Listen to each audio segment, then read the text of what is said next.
안녕하십니까, 박사호입니다. 11월 12일 밤 중공 최대 반도체 제조업체 SMIC에서 대지진이라 할 만한 인사가 있었습니다.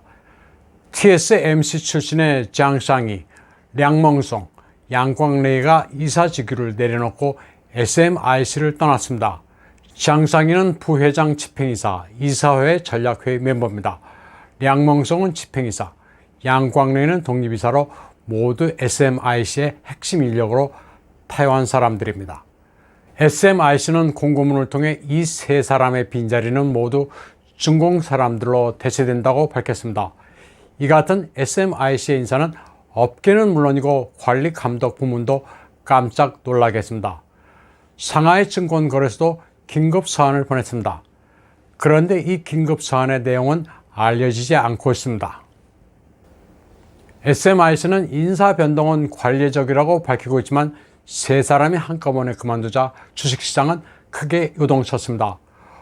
홍콩 주식시장은 한때 6%나 폭락했고 상하이에서도 장중에 5%가 내렸습니다. SMIC 측은 시장의 반응을 잠재우기 위해 세 사람의 개인 의견을 존중해 내보낸 것으로 그동안의 공헌에 감사한다고 밝혔습니다. 특히 장상희는 이사회에서 아무런 의견 충돌도 없었다고 말했습니다.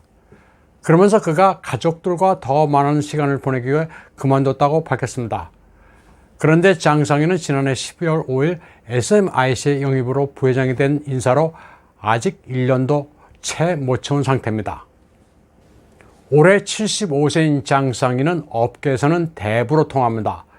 그는 일찍이 TSMC R&A의 주역으로 창업자 장중모의 총애를 받았던 인사입니다. TSMC에서 연구개발 담당 부회장을 지내다 2013년에 퇴직했습니다. 그러다 2016년에 SMIC의 초빙으로 독립이사로 영입돼 업계를 놀라게 했습니다. 이후 우한 홍신이란 반도체 제조업체를 맡았습니다. 그런데 이 회사에서 재무 문제가 발생해 곤욕을 치렀습니다.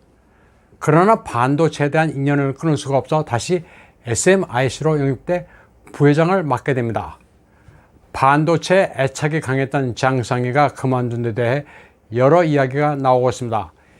이사회 내부에서 충돌이 있었거나 타이완인이라 신뢰할 수 없어 내쫓는 것일 수도 있습니다. 또 미국이 목을 조르다 보니 전망이 없다고 본인이 판단했을 수도 있습니다. 우선 내부 갈등 요인으로는 장상희가 다시 복귀하자 그 바로 아래에 있던 량송멍이 불만을 제기했을 수도 있습니다. SMIC가 량송멍을 믿을 수 없어 장상희를 다시 불렀다고 볼 가능성도 있습니다. 장상희와 량멍송은 TSMC에 있었을 때도 상하 관계이긴 하지만 알력이 있었던 것으로 알려지고 있습니다. 량멍송은 이미 몇 달 전에도 SMIC를 떠나려 한 적이 있습니다. 당시 SMIC는 그를 붙잡아두기 위해 2천만 유엔의 주택을 제공하고 연봉도 34만 달러에서 135만 달러로 대폭 높여주기로 했습니다. 이는 장상희의 연봉 67만 달러의 2배 이상입니다. 또 SMIC는 과거 20년 동안 중공 본토계, 해외 유학파, 타이완계 간의 알력이 심했습니다. 장상희는 ASML과 관계가 좋아서 가장 양질의 제조기기를 확보할 능력이 그나마 있었습니다. ASML로부터 반도체 제조에 필수적인 극저효선 노광기 EUV를 구매하기가 힘들어졌습니다. 게다가 미국의 제재가 아주 주요했습니다. SMIC는 중공군과 관계 있는 업체로 규정돼 미국의 제재 명단에 올랐습니다. 미국은 트럼프 대통령 때부터 ASML에 대해 극저효선 노광기를 팔지 말라고 요청했고 바이든 정부 역시 이런 조치를 강화했습니다. 28나노 제품을 생산하는 기기도 금수 조치를 취하라고 압력을 가했습니다. 장상희가 ASML과談判 능력이 있다 해도 이제 도리가 없어졌습니다. ASML은 이미 중공에는 팔지 않겠다고 선언했기 때문입니다. SMIC에는 이미 사형 선고가 내려진 셈입니다. 10월 31일 사우스 차이나 모닝포스트는 SMIC가 아무리 TSMC의 핵심 인사를 영입해도 ASML이 설비를 팔지 않으면 다 허사라고 시작했습니다. 타이완의 TSMC를 아예 따라갈 수가 없습니다. 양멍성은 7나노 이상의 연구 개발 능력이 있는 인사입니다. 장상유와 량몽송 두 사람을 내보내면 선진 제품은 포기하는 거나 마찬가지입니다. 10나노 이상의 반도체 개발은 사실상 어렵게 됐습니다. 중공의 자체 기술로 반도체 산업의 패권을 유지한다는 야심은 포기한 거나 다름없습니다. 그런데 공교롭게도 시진핑이 6중전례를 마치고 과학기술의 자립자강을 추진하라고 한 당일 SMIC의 핵심 관계자들이 축출됐습니다.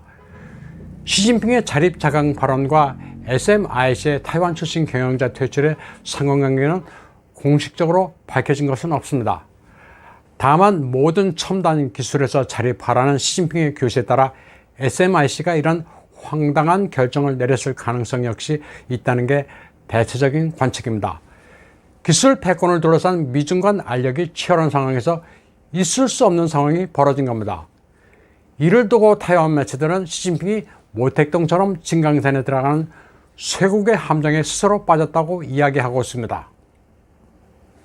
포브스 잡지는 10월 27일 반도체 영역에서 중공은 상품 지옥에 빠졌다는 제하의 기사에서 중공이 미국의 반도체 지위에 심각한 위협이라는 생각은 환상이라고 보도한 바 있습니다. 아직 기술적으로 멀었다는 이야기입니다. 시장 연구회사 IC 인사이트에 따르면 중공의 반도체 자금률은 16%에 불과합니다. 말이 16%인데 중공 내 공장이 있는 TSMC, 삼성, SK 하이닉스의 생산분을 빼면 6%에 불과합니다. 참고로 TSMC는 장수성 난징에 반도체 공장이 있기는 합니다. 지금까지는 타이완 내에서 90%를 생산하고 있는데 중공 공장 증설을 미국이 막았습니다. TSMC는 미국 애리조나에 신공장을 짓고 있고 일본 구마모토에도 8천억 엔을 투자해 공장을 지을 예정입니다. 포브스에 따르면 중공은 인텔과 AMD가 거의 100% 장악하고 있는 CPU도 아주 취약합니다. 자체 공급 능력은 1%도 안 됩니다. 또 AI 인공지능의 학습 기술에 필수적인 GPU도 중공의 전망은 암담합니다. 이 부분은 엔비디아와 AMD가 주도하고 있는 상황에서 인텔도 뛰어들 예정입니다. 엔비디아의 GPU는 5나노급입니다. GPU를 생산하는 중공 메이커는 창사의 징자 마이크로가 유일한데 28나노급에 불과하고 인민해방군의 공급해 얻는 수익은 3,600만 달러에 불과합니다. 엔비디아의 수입 220억 달러와는 아예 비교가 되지 않습니다. 중공이 아무리 첨단 기술로 AI 영역의 무기를 개발한다고 해봐야 미국의 기술에는 족탈불급인 이유입니다. 다음 소식입니다. 후난 성시학원 교수가 강의 중에 일본의 장인 정신을 칭찬했다는 이유로 도서관으로 처참됐습니다. 건축학 수업에서 리젠이라는 교수는 일본인들은 징이 취징, 이미 훌륭한데도 계속 완벽을 추구한다고 이야기했는데 이를 학생이 대학 당국에 신고한 겁니다. 학생은 교수의 강의를 듣다가 책상을 치며 욕설을 한 뒤 대학에 신고했습니다. 리젠 교수는 정상적인 발언 한마디를 했다가 교단에서 쫓겨났습니다. 학교 당국이 리 교수를 처분한 이유는 일반화의 오류를 저질렀다. 일본인이 모두 그렇게 훌륭한 것은 아니다. 오죽하면 학생이 화를 냈겠느냐며 교수를 나무랐습니다. 또 리젠 교수가 사회주의 핵심 가치관을 저버리고 당과 국가를 위해 인재를 양성한다는 지침을 어겼다고 비판했습니다.